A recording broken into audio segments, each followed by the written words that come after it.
have Arjun today from Connext. Yeah, it's nice to see you as well in person in 3 dimensions. Yeah, we've been chatting for so long, right? Arjun, can you tell us something about Connext to start? Yeah, sure. So Connext is an interoperability protocol that lets you call contracts and transfer funds between different EVM chains. We're the only protocol in the Ethereum ecosystem that does this without introducing like any trust assumptions. And I think something that makes like Connext really powerful is that it's very easily extensible to like any kind of EVM system. It's like basically just deploy contracts and add liquidity. Yeah, so I think that's a kind of high-level overview. I know that we've been chatting for a while because like we've been talking about finding ways to like bring interoperability to harm. What's your personal journey getting this problem of interoperable bridges layer 2 liquidity? I've been in the space since 2016. We've been working on Connext since 2017, and like for the first few years of our work was largely oriented around like scalability and scalability research. Something that we realized was that there was like a big need around how like the interop solutions work today, where you're basically like sharding up the execution environment for transactions within that you're running on Ethereum. There's a big need for allowing different contracts deployed on different execution environments to be able to talk to each other. Exactly. And this is something that we realized like about a year ago. So we sort of pivoted, but I would actually say that like interoperability and scalability, the broader fields, are very, very closely related. So like really we were just taking the exact same work that we've been doing and then applying it to this new problem, which is pretty awesome. And then since then, we shipped our like V1 interoperability protocol live in February. We grew insanely fast. I think we crossed about $500 million in volume a week and a half ago. That's crazy. And then now we're working on shipping our V2 within the next like week or two. Cool. Yeah. Well, congrats on the launch so early to the right problem, but also being quite one of the first bridge to cross that mark, right? Polygon and Binance Smart Chain is really the strong adoption coming in. What does V2 look like? Yeah, that's a really good question. So our V1 was built using state channels, which are a type of technology that allow you to do like off-chain micropayments and then also conditional transfers that can go between chains. What we realized was that like for the specific kinds of use cases that we were seeing, that was a bit overkill. So we kind of like moved to a on-chain data model where we still have the exact same like trust considerations. You're using like a locking mechanism between chains to like pass funds between from like both sides without introducing trust. But the bright side is that because it's an on-chain data model, we get to use like existing infrastructure, like doing analytics and like things like that, which is really fantastic.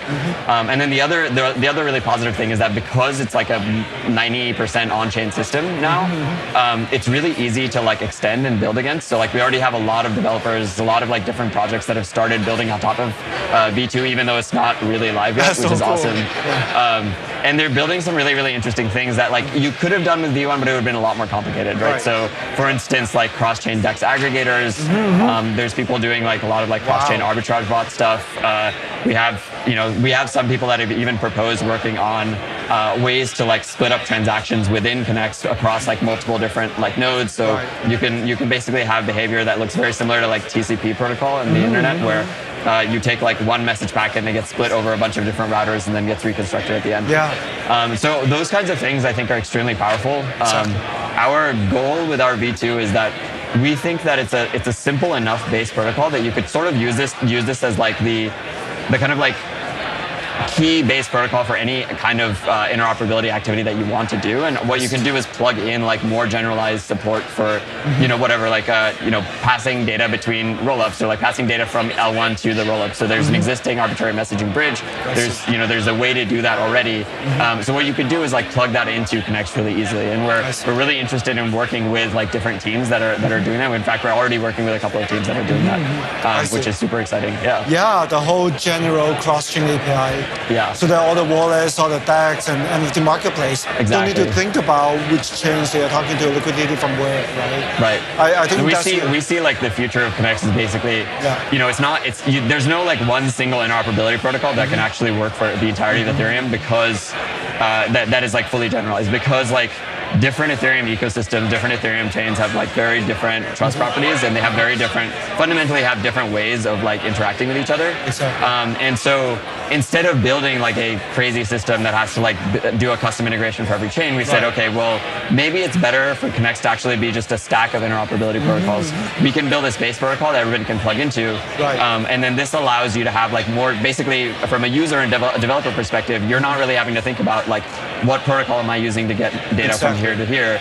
Our protocol, our base protocol sort of just like figures all of that out. And developer coming with the same SDK that we use all different chains together. So talking about cross-chain NFT, if not layer 2 roll-up for NFT, it's still a little bit early. Right? You guys have been dealing with the asset. How do you see the collectibles being able to go different chains, be a different problem? For sure, it's not what we can solve like this month, right? Right. What would you see the roadmap so that we can really handle even non-fungible assets? So the reason that non-fungible assets are difficult to move across chains is that like,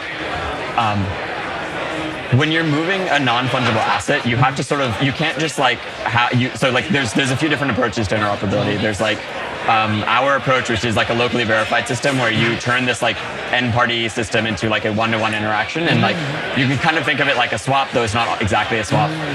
But because you're doing that, you know, if you have fungible assets like tokens or something like that, it's really easy to like swap those for each other on different chains because it's easy to get the liquidity. There's other kinds of approaches to interoperability. One is like the externally verified option, where like you basically have like some external set of people, like an MPC system or something like that. And like that does give you generalized interoperability. You can do cross-chain NFT stuff with that.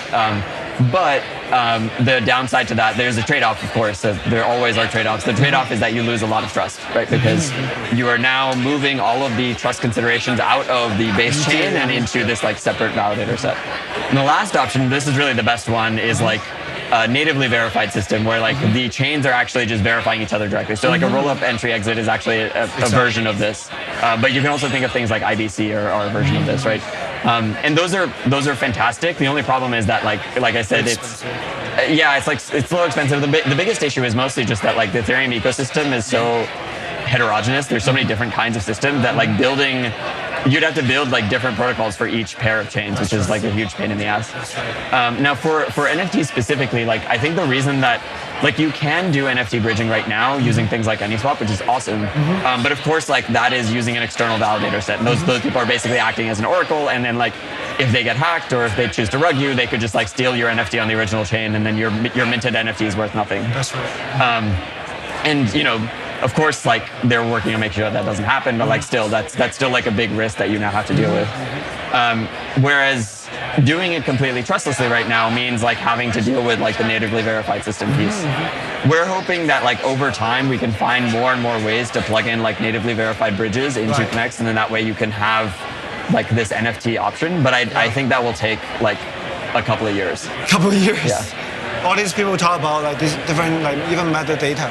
Right? Even on-chain factor graphics, for sure, like all these, like whether they can be a truly decentralized open sea to handle all these NFT sales, that should be very exciting to come. Yeah, absolutely. Yeah. It's a really hard problem, right? Because basically what you need to do is get one chain to completely independently produce a proof that another chain can validate. That's right. And that's like a really, like it's a really difficult thing because it relies on like, you know, what proof of work algorithm you're using and things like that. And you have to do all of that within the EVM, which is like a incredibly difficult and expensive to do. Yeah, very cool. Well, I know that you guys have encountered this problem, right? We want to think about how to, like, what would be the roadmap and the right architecture. Right. I honestly would love to see a native bridge between Harmony and Ethereum. I know that you guys are POS, right? On the a POS system as well? Yes, yeah. That's right. Yeah. So I guess you'd have to figure out, maybe you could take an approach that looks sort of like the Rainbow Bridge or something like that, where you have like but I would love to see like a generalized bridge between those two chains. Would be let's awesome. find more collaboration together. Yeah, absolutely. Well, thank you again, Arjun, today. For sure. Yeah, thanks a lot, man. Take care.